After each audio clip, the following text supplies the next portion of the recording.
ഈശോ മിശിഹായ്ക്ക് സ്തുതിയായിരിക്കട്ടെ. നോമ്പുകാല ചിന്തകളിൽ ഇന്ന് ധ്യാനിക്കുന്നത് വിശുദ്ധ ലൂക്കായുടെ സുവിശേഷം 5-ാം അധ്യായം 1 മുതൽ 11 വരെയുള്ള വാക്യങ്ങളാണ്. ഈശോയുടെ ആദ്യ ശിഷ്യന്മാരെ കുറിച്ചുള്ള വിവരണമാണിവിടെ.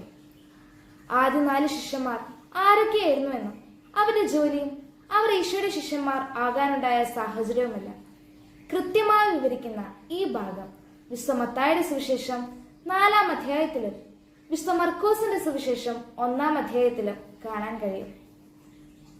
വിഫലമായ അധ്വാനത്തിനൊടുവിലാണ് ഈശോ ശിമയോൻ പത്രോസിനെ സമീപിച്ച് ആഴങ്ങളിലേക്ക് നീക്കി വലയിറക്കാൻ ആവശ്യപ്പെടുന്നത്.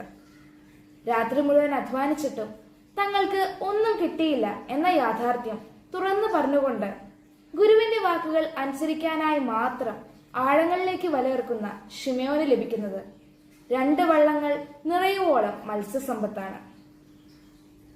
അനുഭവിച്ചറിഞ്ഞ യാഥാർത്ഥ്യത്തിനപ്പുറം ഈശോയെ അനുസരിക്കാനും വിശ്വസിക്കാനും കഴിഞ്ഞപ്പോഴാണ് ശിമയോന്റെ വള്ളം നിറഞ്ഞതും കർത്താവിനെ തിരിച്ചറിയും വിധം കണ്ണു തെളിഞ്ഞതും.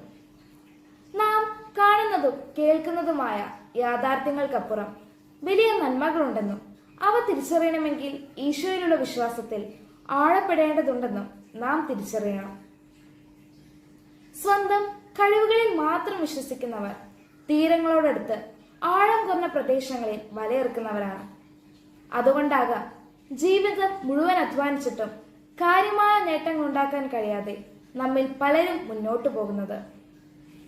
ആഴം കുറഞ്ഞെടുത്ത് ആയിരിക്കുമ്പോൾ അടിത്തട്ടിൽ ഉറപ്പിച്ച നമ്മുടെ കാലുകളാണ് നമ്മെ താങ്ങുന്നത്. എന്നാൽ ആഴങ്ങളിലേക്ക് നീങ്ങുമ്പോൾ ഒരിക്കലും നമ്മെ താങ്ങുന്നത് നമ്മുടെ കാലുകളല്ല, മറിച്ച് ദൈവത്തിന്റെ കരങ്ങളാണ്. ഇതുപോലെ ആഴം കുറഞ്ഞ ചിന്തകളിൽ നിന്നും നമ്മുടേതായ ധാരണകളിൽ നിന്നുമെല്ലാം ഒന്ന് മാറി ദൈവസ്നേഹത്തിന്റെ ആഴങ്ങളിലേക്ക് ഇറങ്ങുമ്പോഴാണ് പത്രോസിനെയും അന്ത്രയോസിനെയും യാക്കോബിനെയും യോഹന്നാനെയും പോലെ ക്രിസ്തു ശിഷ്യരാകാൻ നമുക്ക് സാധിക്കും. വള്ളം നിറയെ മത്സ്യസമ്പത്തുമായി സാമ്പത്തിക നേട്ടത്തിന്റെ നടുവിൽ നിൽക്കുന്നവരോടാണ് ഈശോ പറയുന്നത്, ഞാൻ നിങ്ങളെ മനുഷ്യരെ പിടിക്കുന്നവരാക്കാം. ആ വചനങ്ങളിൽ മാത്രം വിശ്വസിച്ച് വഞ്ചിയും വലയും ബന്ധങ്ങളുമെല്ലാം ഉപേക്ഷിച്ച് ഈശോയെ അനുഗമിച്ചവർ മനുഷ്യരെ പിടിക്കുന്നവരായി ആത്മാക്കളെ നേടിക്കൊണ്ട് സഭയിൽ ഇന്നും ജീവിക്കുന്നു. മാനസികമായ ബലഹീനതകളിൽ നിന്ന് അകന്നു നിൽക്കാനും വചനങ്ങളിലൂടെ വിശ്വാസത്തിൽ ആഴപ്പെടാനും കഴിയുമ്പോഴാണ് വ്യക്തവും കൃത്യവുമായ ജീവിതത്തിലൂടെ നമുക്ക് മുന്നേറാനും അനേകരെ ദൈവസ്നേഹത്തിന്റെ ആഴങ്ങളിലേക്ക് വിളിച്ചിറക്കാനും നമുക്ക് സാധിക്കുകയുള്ളൂ.